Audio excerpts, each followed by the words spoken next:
찬양을 너무 예쁘게 하는 것 같아요. 아주 찬양할 때마다 너무 감사가 넘칩니다. 오늘도 여러분 잘 오셨습니다. 저는 여러분 뵈도 오신 것만 해도 너무 고맙고 너무 감사하고 행복합니다.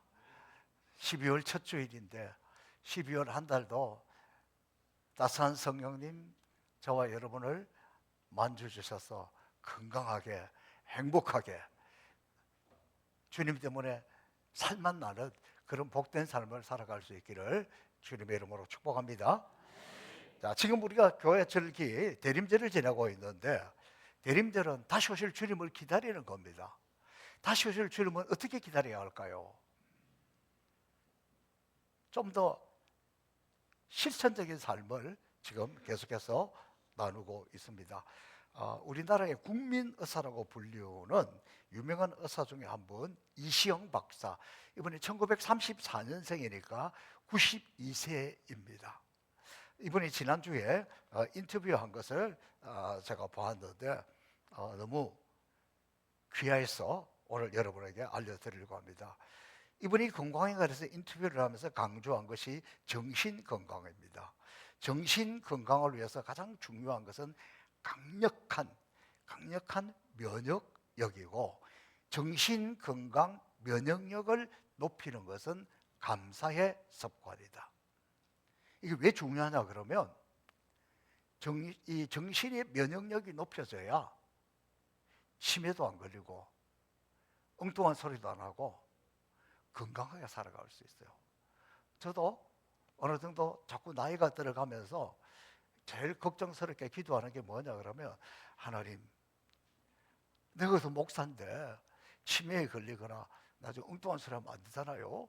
그러니까 좀 지켜주세요. 그렇게 기도하고 있었는데 이분의 그 인터뷰를 보면서 굉장히 도전도 받고 감사했습니다.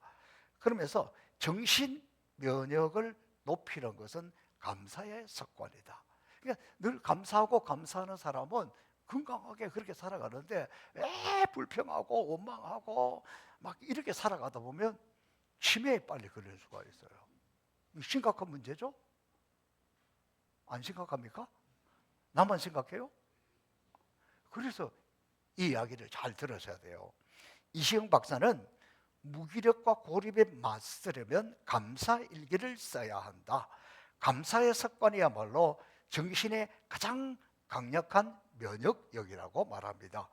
감사하는 마음이 생길 때 뇌에서는 스트레스 호르몬이 줄어들고 세로토신, 옥시토신 같은 회복에 좋은 호르몬이 분비가 된다는 겁니다. 그래서 이시영 박사는 매일 밤 자기 전 오늘 고마웠던 일 3가지를 떠올리는, 오늘 고마웠던 일 3가지를 떠올리는 짧은 훈련은 마음의 근육을 단단하게 한다.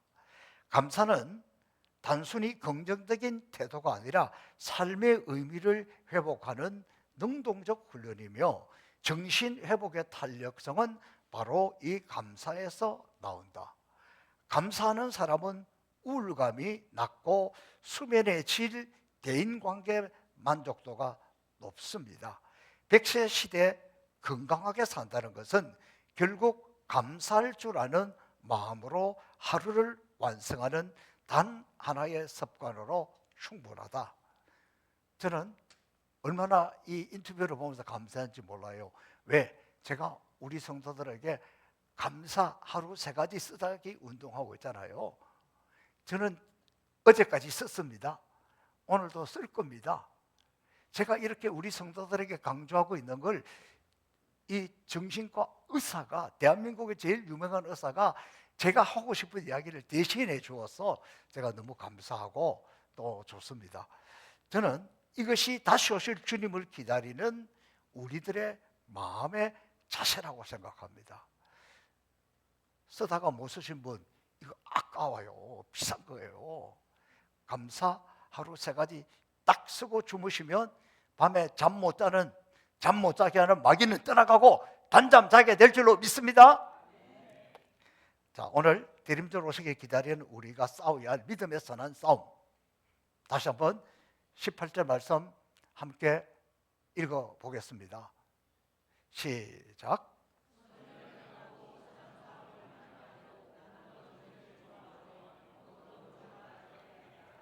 여러분, 대림절은 이거 성탄절을 기다리는 우리는 말로만 하는 게 아니에요. 행동으로 실천적으로 옮겨야 되는데 선을 행해야 됩니다. 그리고 선한 사업을 많이 해야 된다. 선한 사업을 많이 해야 된다는 것은 선한 일이 개인적인 일이라면 선한 사업은 같이 하는 거잖아요. 단체가 하는 거잖아요. 그러니까 여러분, 교회 왜 남성교회가 있고 여성교회가 있어요? 선한 일 많이 하라고 해놓은 거예요. 선한 일 하라고 해놨는데 선한 일 안 하고 다른 것만 하려고 하면 이름 바꿔야지. 교회는 남성교회든 여성교회든 권사회든 뭐든 당회든 어떻게 해야 우리가 선한 사업을 할까? 선한 일을 할까? 그렇게 힘써야 하는 거예요. 그래서 성교회가 필요한 거죠. 제가 모든 민족 성교회 이사장을 하면서 이걸 절실하게 느껴요. 왜? 제가 혼자서 하는 게 아니잖아요. 같이 하는 거잖아요. 지난 목요일에 우리 모든 민족 성교회 이사회가 모였습니다. 모처럼 목회하느라 바쁘신 목사님들인데 시간을 내서 같이 모여서 회의를 하는데 뭐 금년에 지낸 것도 감사하고 내년에 할 것도 감사하고 그러면서 저도 제 나름대로 이 선교회를 이끌어가고 또 아프리카 매년 가고 이게 여러분 쉬운 게 아니에요. 많이 저도 이 힘들고 어려운 부분들이 있었는데 그날 모이신 분들이 그 목사님들이 한결같이 하는 이야기가 정말 송포교회가 수고했다, 대단하다. 서목사님 같은 열정 있는 사람이 아니면 이게 어떻게 되겠느냐. 그러면서 너무 칭찬을 하고 격려를 하니까 또 갑자기 몸둘 바를 몰랐어. 그런데 그 칭찬과 격려가 다시 할 수 있는 힘이 되었습니다. 너무 감사하고 그동안의 모든 것들은 눈 녹듯 녹아지는 그런 마음이었습니다. 내년에도 1월 18일 주일 밤에 우간다를 향해서 출발하는데 모두 32명입니다. 이번에는 목사님들이 5가정이 있고 또 우리 대한예수장로회 총회 선교부장도 함께 가면서 다 귀한 분들입니다. 삼성교회에서 16명이고 우리는 8명입니다. 우리 교인 중에서도 더 가려고 하시는 분이 있었는데 내년에 가자, 올해는 너무 많다. 그럴 정도로 하나님의 은혜가 넘칩니다. 내년도에는 우리 모든 민족신학교 제30회 졸업식이라서 역사적 의미가 있습니다. 또 금년에 유아교육과 신설 4년제 정규대학 성격된 것 이걸 축하하는 것을 함께 하려고 하고 또 우리 신학대학 학장 이취임식도 있습니다. 어쩌면 우리 선교회나 또 우리 신학교의 역사적인 순간이죠. 그래서 이번에는 또 내년에도 우리 졸업생 목회자 전국에 흩어져 있는 졸업생 목회자 250명 초청을 해서 이 역사적 행사에 함께 동참하도록 준비하고 있습니다. 근데 이분들이요, 여러분 전 세계에서 우리나라 교통비가 아주 싸다는 거 알고 계세요? 버스비 비싸다고 생각하죠? 우리나라 교통비 비쌉니다. 우간다만 해도 교통비가 비싸요. 지방에 있는 분들이 오고 싶은데 교통비가 없어서 못 온다 그래요. 그래서 이분들의 왕복 교통비도 지원하고 또 와서 하루 만에 왔다 갔다 못하니까 2박 3일 동안 숙식도 제공해야 되고 또 여러 가지 많은 선물도 또 나누어 주어야 합니다. 그리고 이번에는 우간다에서 사역하고 있는 다른 교단, 다른 교파, 다른 교회에서 파송한 한국 선교사님들을 좀 초청해서 모셔서 함께 행복한 축제를 만들려고 하는데 요즘 제 걱정은 환율이 너무 많이 올라가지고 그것이 좀 마음에 큰 부담입니다. 성도 여러분도 이 선한 사업에 함께 참여하고 협력해 주시면 고맙겠습니다. 자, 제가 요즘 우리 행복에서 성복의 역사를 이렇게 스토리를 만들어서 쓰고 있다 그랬어요. 왜냐하면 이걸 남기지 않으면 우리 교회 역사가 또 없어지고 저도 이런 걸 잘 못했고 뭐 사진 찍어 놓는 거 이런 걸 잘 못했습니다. 그래서 지금부터라도 지난주에 또 오늘 또 앞으로 좀 이런 걸 하려고 합니다. 제가 부임할 당시 우리 교회는 바깥에서 볼 때는 지금처럼 건물이 이렇게 우뚝 드러나지 않았습니다. 이 예배당 자체도 우리 식당은 지하였습니다. 근데 이 땅을 다 파내가지고 1층으로 만들었죠. 그리고 주변에 잡목이 많이 우겨져 가지고 바깥에서 잘 보이지를 않았어요. 근데 제가 부임하니까 무슨 일이 있었냐면 바로 그 직전에, 지금 여러분은 카페까지 이렇게 우리가 땅이 넓혀져 있고 이게 차가 다닐 수 있는 뭐 2대도 왕복해도 되는 정도 이런 길이지만 그때 당시에는 여기는 산비탈이었습니다. 그리고 사람만 지나갈 수 있는 오솔길 정도가 있고, 이 산비탈 밑에 이제 주택들이 이렇게 있잖아요. 근데 문제는 산비탈이 이렇게 있는데 나무가 하늘을 보고 서 있어야 되는데, 하늘을 보고 있는 것도 있지만 많은 나무들이 산비탈답게 삐뚤게 이렇게 되어 있어요. 좀 이상하긴 해요. 그런데 이 큰 나무 중에 하나가 쓰러져 가지고 밑에 있는 지붕을 덮친 거예요. 그래서 제가 부임했을 때 그 지붕을 교회 땅에 있는 나무가 넘어졌으니까 그거를 고쳐줬다. 그런데 실제로 보니까 너무 불안해요. 너무 불안해요. 이 산비탈이 이렇게 좀 경사가 심하게 되어 있고, 이게 산이었어요. 지금 우리 마당 잔디밭 다 산입니다. 근데 거기로 계곡물이 하나 흘러가고 있었고, 그 옆에 이쪽 동네 왕래하는 오솔길 같은 길이 있는 그런 모습이었습니다. 그래서 우선 부임하면서 제일 먼저 했던 것이 이 땅을 어떻게 정리를 해야지, 안 그러면 불안해서 잠을 못 잘 지경이에요. 다 삐뚤하게 이렇게 써 있으니까. 그래서 제가 고양시청 또 일산서구청, 이거를 좀 위험합니다, 어떻게 좀 해결해 주시면 좋겠습니다. 그랬더니 그 땅이 시 땅이 아니라 교회 땅이에요. 그러니까 교회 전으로 된 것도 있고 또 임야로 된 것도 있고, 돈이 없어서 못 해줍니다. 근데 위험한데 어떻게 해요? 그럼 우리가 공사를 하겠는데 허가를 내주십시오. 임야 함부로 손대는 게 아닙니다. 그거는 허가를 못 내줍니다. 그럼 어쩌라고? 위험하면 그대로 살아가야 됩니까? 근데 어떻게 해서 그 제가 담당 공무원한테는 그런 이야기를 했어요. 그러면 해줄 수도 없고 하지도 못하게 하고 위험한데 어떻게 해야 됩니까? 법이 그렇습니다.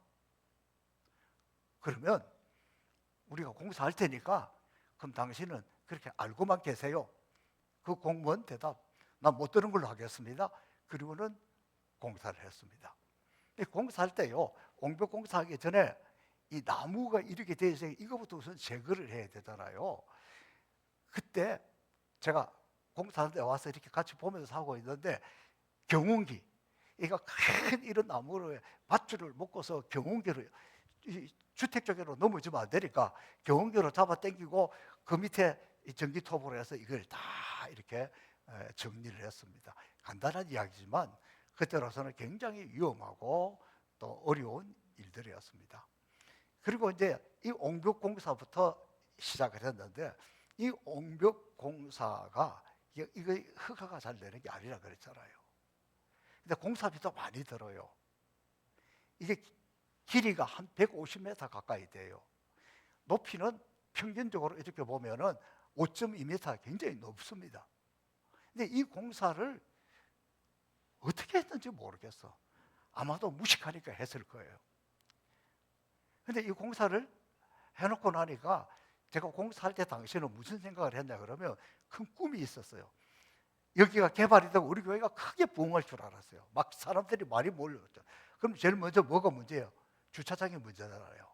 그러면 앞으로 이 지하를, 이 땅을 주차장으로 만들 방법을 연구하다가 옹벽 쌓는 방법이 여러 가지가 있는데 그냥 일직선으로 하는 옹벽 공사를 했고, 그러면 나중에 우리가 주차장 만들 때는 여기에 딱 차 들어가 왕복 구멍만 내면 저기에서 여기까지 이 지하에 한 2층으로 주차장을 쫙 만들 수 있어서 나는 그게 될 줄로 알고 왔는데, 아이고, 있는 마당도 못 채워서 좀 아쉬워요. 아무튼 그런 마음으로 이 공사를 했는데 공사를 해놓고 나니까 뭐가 문제냐 그러면 누가 와서 그러는 거예요. 큰일 난다는 거예요. 왜? 이 비가 오면 산에서 물이 내려오는데 이게 옹벽이 이렇게 넘어진다는 거. 그 밑에 있는 집들 다 덮치니까 이거 어떻게 해요? 그럼 어떻게 해야 됩니까? 옹벽에 구멍을 뚫어야 되는데. 그래가지고 저기서 여기까지 막 구멍만 엄청 열심히 뚫어놔가지고 한 20년 동안 안전하게 지내왔던 그런 역사입니다. 제가 우리 교회 부흥회에서 그때 심원섭 장로님이 교회 모든 것들을 다 하고 있는 분에게 물어봤어요. 우리 교회 이 땅이 제법 저 산 밑에까지 이렇게 커 보이는데 이게 모두 몇 평이나 됩니까? 그랬더니 한 1200평이래요. 근데 이걸 이제 개발하려고 청량을 했어요. 우리 땅을 해야 되니까. 청량을 해보니까 세상에 1474평이야. 300평 정도 더 땅이 생겨서 그전에 아무도 그걸 모르고 있었던 거예요. 거기다가 지난해인가요? 우리가 60 몇 평 땅을 보탰으니까 전체가 이제 1,500평이 넘는 이제 그런 땅이 되었습니다. 자, 그리고 이제 교회 이 마당을 평탄 작업을 하고 이제 잔디밭도 만들고 주차장도 만들고 또 비전센터 건축도 하고 이렇게 해서 이게 형성이 됐는데, 여러분 저 산을 까내고 저기 저 산 밑에 이렇게 돌로 착석을 쌓고 이런 것들도 비용이 많이 드는 일이에요. 근데 이때 우리에게 도와준 선한 일에 참여한 분이 있어요. 제 손 위에 있는 동서인데 이분이 저 전국에서 포크레인 사업을 해요. 그런데 큰 포크레인을 큰 차에 싣고 와서 우리 교회 마당에 2달 이상을 두었어요. 그리고 이분이 틈난 대로 와서 이제 공사를 했는데, 그때 우리가 포크레인 움직일 때 들어가는 기름은 우리 교회가 넣어주고 작업은 그분이 봉사를 해주고 그렇게 해서 이 작업을 했어요. 제가 이 말씀을 준비하다가 보니까 이게 원고를 이렇게 쓰다 보니까 그 참 그 형님이 참 선한 일에 참여했고 고마운 분이에요. 그래서 그때 당시에 공사 포크레인 2달 동안 갖다 놓고 공사비로 뭘 들었냐 그러면 40kg 쌀 2포대 한 가마를 그거로 떼었습니다. 놀라운 일이에요. 그리고 내가 미안해서 앞으로 평생 쌀을 갖다 주겠다 그랬는데 그 뒤로는 한 번도 못 줬습니다. 교회 역사는 이렇게 해서 지내왔습니다. 근데 제가 이제 이 공사하면서 산에 그 나무를 제거하고 근데 바로 요 카페 옆에쯤 될까요? 거기에 무허가 집이 하나 있었어요. 이 무허가 집을 공사를 해야 되는데 우리 땅이지만 이미 점유해서 집을 짓고 살고 있던 사람이 있는데 이분을 보내야 되는 것도 쉬운 일이 아니잖아요. 그래서 그분을 설득하기 위해서 이 동네 사람도 아니고 저 어디 사는데 아마 그때 우리 김문현 장모님이 거기 찾아가가지고 이거 맛있는 것도 사주고 설득을 해서 아주 비용을 최소한 해서 이렇게 그분 이제 허가를 우리가 맡아서 이렇게 진행을 했습니다. 지나면서 보니까 이제 그 공사를 해야 되고 막 이렇게 이런 상황에 있는데 그 집이 조금 문제잖아요. 그러니까 우리 교회 이모 장로님께서 그게 걱정이 되어가지고 저 집을 우선 안에 막 오시고 뭐고 짐이 가득 차 있어. 그때 어느 날 수요일 예배를 마치고 이때쯤 계절인데 그냥 그 안에가 다 타라고 불을 질러놓고 갔어요. 생각해 보세요. 나는 집에 불 나면 그렇게 무서운 줄 그때 알았어요. 우리 집하고 멀지도 않아서 사태가 오고 불이 막 어마어마하게 타오는 거예요. 그 안에 있는 것들이 막 집에 불이 났으니까. 그랬더니 막 저 자유로워서 지나가면서 저한테 전화가 오고 막 교회 불났는데 큰일 났다 어떻게 됐냐 막 난리가 났어요. 막. 그리고 조금 있으니까 소방차가 왔어요. 여러분 마음에 안 든다고 집에 불 내면 큰일 납니다. 불 낸 사람 잘못하면 징역 살 수도 있고 벌금도 많이 내야 돼요. 그래서 소방서에서 와서 불을 이렇게 다 꺼줬어요. 다 꺼주고 나서 그러더라고요. 저는 또 이것 때문에 또 잡혀가는 건 아닌가 벌금 내는 건 아닌가 걱정하고 있었는데 그분이 신앙이 좋은 분 같아. 목사님 이거 큰일 납니다. 앞으로 절대 이러면 안 됩니다. 그렇게 하고 지나갔던 그런 경험도 있어요. 자, 근데 문제는 이 옹벽 공사를 하고 나서 한 10년 가까이 지났을까요? 근데 우리나라는 이 모든 것들을 공중 촬영해서 뭐 이렇게 관리를 해요. 이거 관청에서 보니까 공중 촬영을 하다 보니까 여기가 산이었는데 산이 없어지고 막 큰 땅이 생겨버리고 옹벽이 되었으니까 막 놀래가지고 왔어요. 이 세상에 어떻게 이런 일이 있을 수가 있느냐? 그런데 문제는 우리만 문제면 큰일 났을 거예요. 담당 공무원들이 큰일 났어요.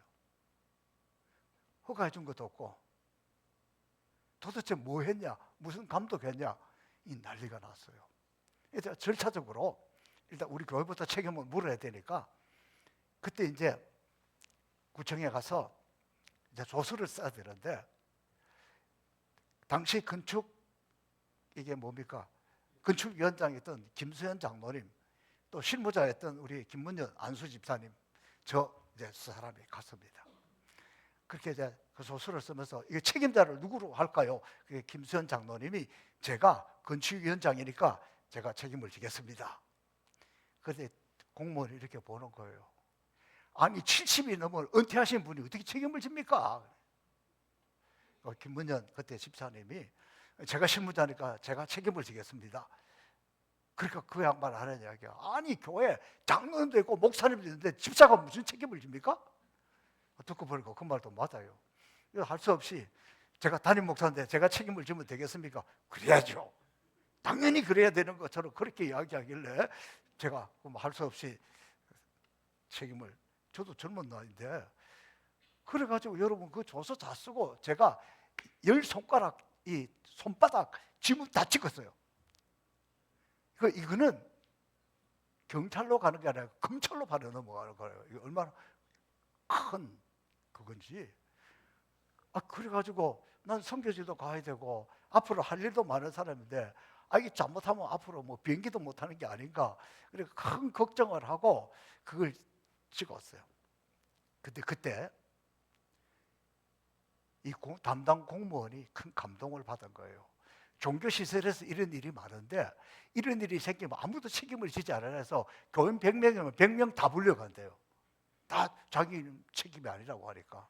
근데 여기는 장로님도 책임지겠다, 집사님도 책임지겠다, 목사님도 책임지겠다. 그러니까 이분이 감동받았다는 거예요. 그래가지고 이제 하는 이야기가 좀 있으면 검찰에서 연락이 올 거니까 그때 거기 가서 이제 하면 됩니다 그러더라고요. 그런데 제가 또 간이 적잖아요. 얼마나 쫄고 기다리고 있는데 20년이 넘어도 아직도 연락이 안 와. 뭐 지나간 거겠죠. 모르겠어요. 그래도 아까 약간 거시기한 거는 있어요. 그리고 그 이후에 이걸 합법화할 때도 합법화하는 비용도 많이 들어갔고, 왜냐하면 땅이 달라졌으니까. 그리고 이 서류가 책 한 권이에요. 우리 김문현 장로님이 다 교회 쫓아다니면서 몇 달 동안 다른 것도 못하고 그런 일 하라고 수고 많이 했는데 여러분 좀 알아줘야 돼요. 자, 그리고 또 이제 제가 이제 지금 서술하면서 생각나는 게 뭐냐 그러면 잔디밭 이쁘잖아요. 잔디밭 만들어 보셨어요? 쉬운 일 아니에요. 근데 저기다가 잔디밭을 만들겠다 그러니까 그때 연세 드신 권사님들이 목사님 우리가 잔디 심는 선수들이래. 아니 어떻게 잔디 심는 선수들입니까? 그랬더니 옛날에 저 자유로 공사할 때 거기 가서 돈 받고 잔디 심는 일을 했다는 거예요. 그래서 잔디 심는 일은 우리가 선수다. 그래가지고 잔디를 사와가지고 같이 우리가 그때 잔디를 심었던 그런 추억이 있습니다. 추억은 여기까지. 다시 본문으로 돌아가서 저는 그때 그 참여했던 분들이 정말 선한 사업한 분들 아닙니까? 교회를 위해서. 그래서 우리 교회가 여기까지 온 거예요. 그래서 선한 사업을 많이 한다는 것, 이거 굉장히 중요한 일입니다. 자, 그 다음에 이 선한 사업을 할 때 어떤 자세로 해야 되느냐? 성경은 이렇게 가르치고 있습니다. 디도서 1장 1절 말씀 한번 읽어보겠습니다. 시작. 모든 선한 일을 행하는 데는 준비가 있어야 되는 거예요. 그냥 갑자기 안 되는 거예요. 자, 그 다음에 8절 말씀 읽어볼까요? 시작. 여러분, 선한 일을 하고 선한 사업할 때는 조심해야 돼요. 내가 뭐 나를 좀 더 거드름을 피운다든지 이러면 안 주는 것만도 못해. 선한 사업을 할 때 어떻게 해야 된다고? 조심해서 받는 사람 자존심 상하지 않게 그렇게 해야 되고. 자, 또 한번 보세요. 14절 시작. 선한 일을 힘쓰게 배우게 해야 돼요. 가르쳐야 돼요. 제가 1958년생입니다. 1950년대생들하고 또 저보다 선배들하고 선교할 때는 쉬웠어요. 지금은 1970년대생들이 담임 목사가 되고 80년대들이 담임 목사가 됐는데 이분들하고 선교를 하려니까 너무 힘들어요. 교회가 커도 그 목사님 그 가성비가 안 맞습니다. 아무리 우리가 그 돈을 쏟아부어도 표시가 안 납니다. 계산이 안 됩니다. 세상이 이렇게 바뀌었어요. 저에게 사명감이나 책임감이라면 이걸 우리가 후배들에게 가르치지 못했구나. 우리 교회 제가 이렇게 하는 것도 우리 새로 오신 분들이, 우리 젊은 분들이, 우리 다음 세대들이 이걸 배워야 돼요. 선교하는 것, 선한 사업하는 것 배우지 않으면 못한다니까. 가정에서 자녀들, 야 니네들 이렇게 해라 이렇게 해라 안 돼요. 행동으로 모범을 보여야 돼요. 그래야 이걸 할 수 있다는 거예요. 그래서 바울 사도가 배우게 하라.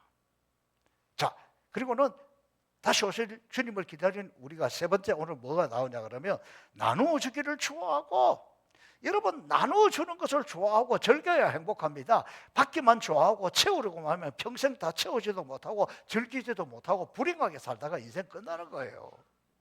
우리 행복사 성포교회는 나누어 주는 것을 좋아합니다.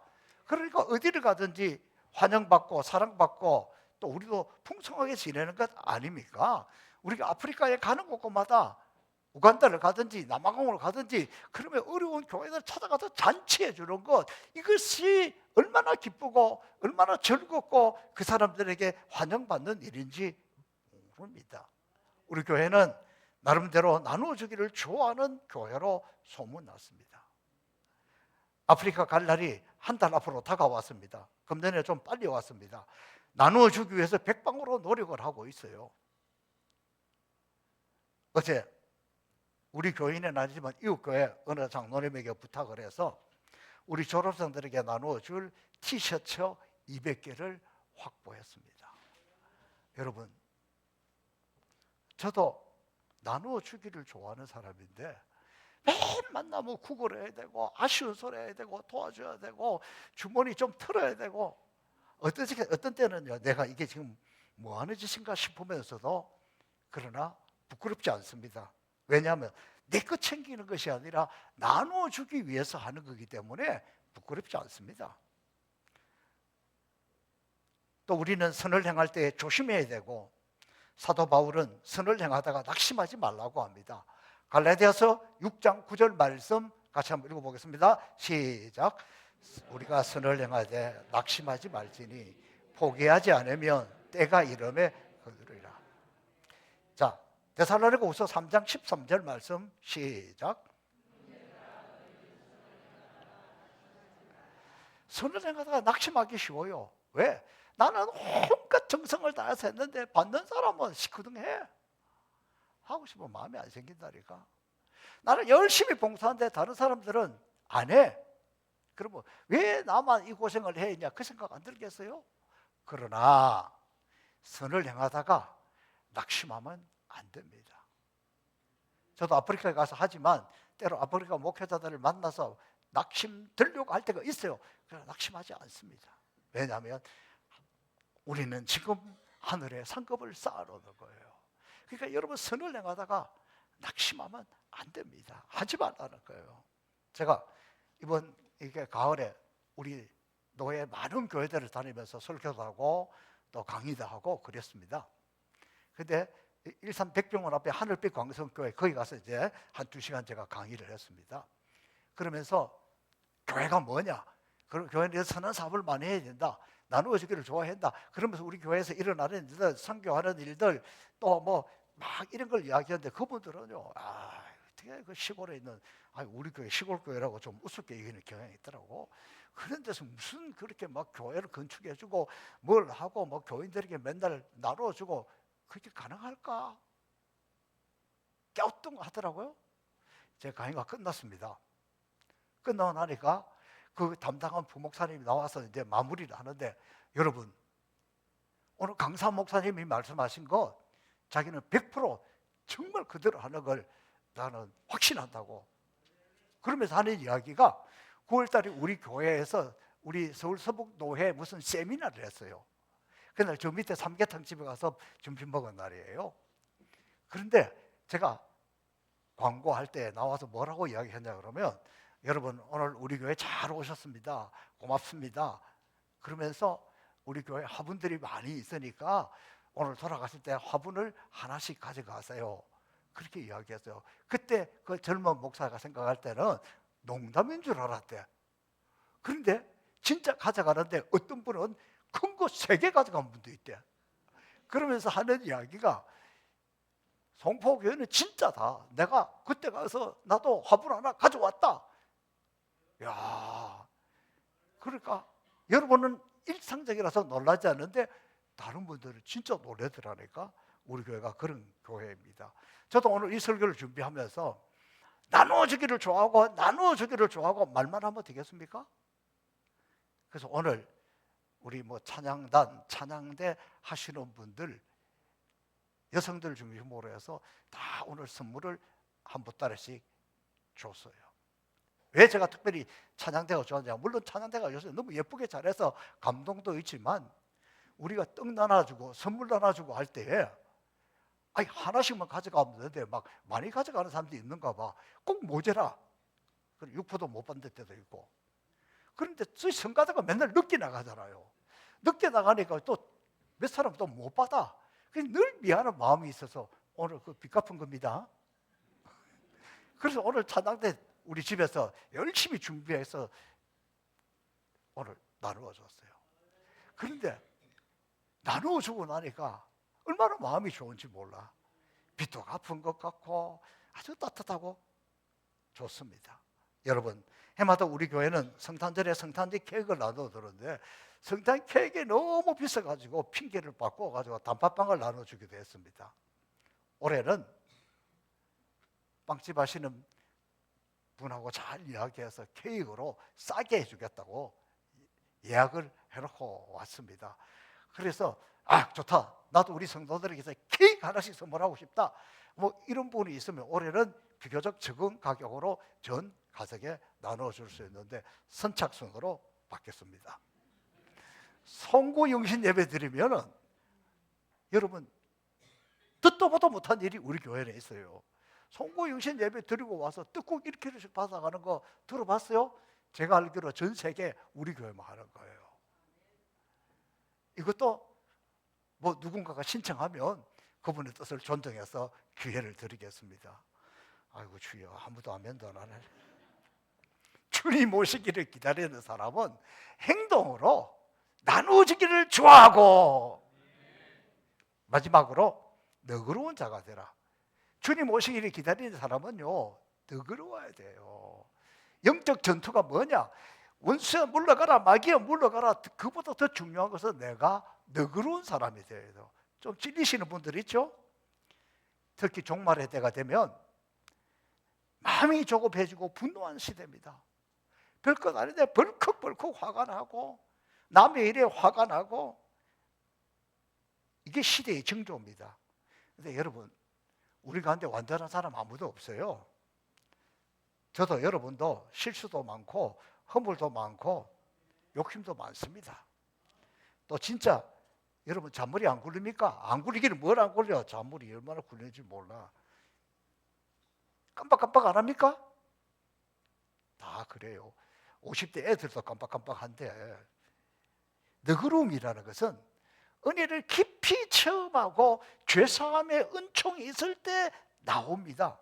그럴 때 나 같은 죄인 살리신 주 은혜 놀라워. 주님이 나 같은 죄인도 살려고 용서해 주시고 받아주셨는데, 그까짓 것은 이래야 이게 진짜 너그러워질 수 있다는 거예요.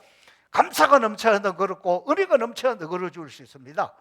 분노가 넘치는 사람은 누구 때문에 뭐 때문에 분노하지만 실상은 본인 내면의 분노가 쌓여 있어서 다른 사람에게 튀어나오는 거예요. 내가 뭐 화내고 싶어서 냅니까? 저 인간이 그러니까 이 꼴을 보니까 천만에 만만해. 뭐 때문에 아니에요. 누구 때문에 아니에요. 자기 때문에 그러는 거예요.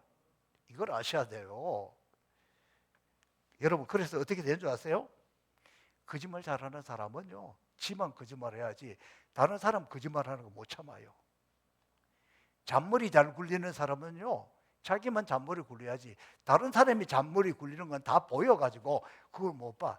당신만 보는 게 아니야. 다른 사람도 당신 잔머리 굴리면 다 보고 있다는 걸 알아야지. 우리는 또 제가 보면서 느끼는 게 하나, 공부 못했던 사람들은요, 자식이 공부 못하면 또 그걸 못 참네. 너는 도대체 누구를 닮아서 이 돌 대가리 씨냐? 쥐 닮아서 그렇지. 꼭 남편 보고 당신 닮아서 그렇지? 공부 못한 사람이 그렇게 할 가능성이 많습니다. 그래서 우리가 너그러움이 없는 거예요. 내가 너그러워지면 때때로 지금 이해가 안 돼도 시간이 되면 이해가 될 때가 있어요. 너그러운 것이 인격입니다. 너그러운 것이 인격이다. 시작. 그렇습니다. 내가 너그러울 때 교회가 성숙해지고 내가 너그러울 때 은혜가 넘칩니다. 다시 오실 주님을 기다린 우리는, 우리가 주님의 제자라면 너그러워야 존경을 받고 사랑을 받습니다. 자, 사도 바울은 빌립보서 4장 5절에서 이렇게 말씀하셨습니다. 한번 읽어보겠습니다. 시작.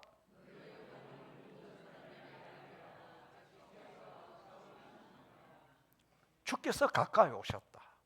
종말의 때, 대림 때는 너희 관용을, 너그러움을 알게 하라는 거예요. 사랑하는 성도 여러분, 이 대림절에 우리가 믿음의 선한 싸움을 싸워야 합니다.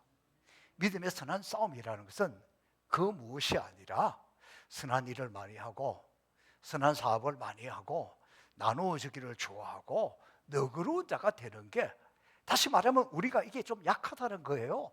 우리가 이게 좀 약하기 때문에 이런 일에 힘쓰는 것이 주님 오시기를 기다리는 사람의 삶의 실천입니다.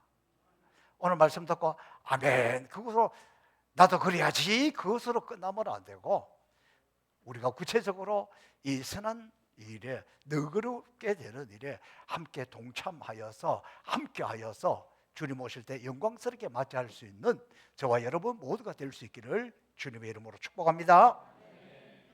살아계신 아버지 하나님, 감사하고 또 감사합니다. 다시 한번 주의 말씀 앞에 섭니다. 이 대림절 기간에 주님 오시기를 기다린 우리는 선을 행하고 선한 사업을 많이 하고 나누어 주기를 좋아하고 너그러운 자가 되도록 은혜 내려 주옵소서. 감사하며 예수님 이름으로 축복하며 기도하옵나이다. 다 함께 일어나서